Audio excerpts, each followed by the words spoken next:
ദശാബ്ദങ്ങൾക്കിടയിലെ ഏറ്റവും ശക്തമായ ചുഴലിക്കാറ്റാണ് ബോംബ് ചുഴലിക്കാറ്റ്. ചൊവ്വാഴ്ചയാണ് ബോംബ് കര തൊട്ടത്.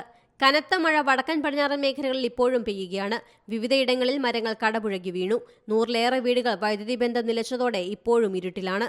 2 ദിവസം കൂടി അതിശക്തമായ മഴ തുടരുമെന്നാണ് കാലാവസ്ഥാ വകുപ്പിന്റെ മുന്നറിയിപ്പ്. പസഫിക് സമുദ്രത്തിന്റെ വടക്ക് പടിഞ്ഞാറൻ മേഖലയിൽ വലിയ രീതിയിലാണ് മേഘങ്ങളുള്ളത്. ശക്തമായ ചുഴലിക്കാറ്റ് പിന്നീട് ബോംബ് ചുഴലിക്കാറ്റായി മാറുകയായിരുന്നു. ആകാശത്തു നിന്ന് ജലം പ്രവഹിക്കുന്നതിന് സമാനമായി ജലം ഭൂമിയിൽ പതിക്കുമെന്നാണ് മുന്നറിയിപ്പ്.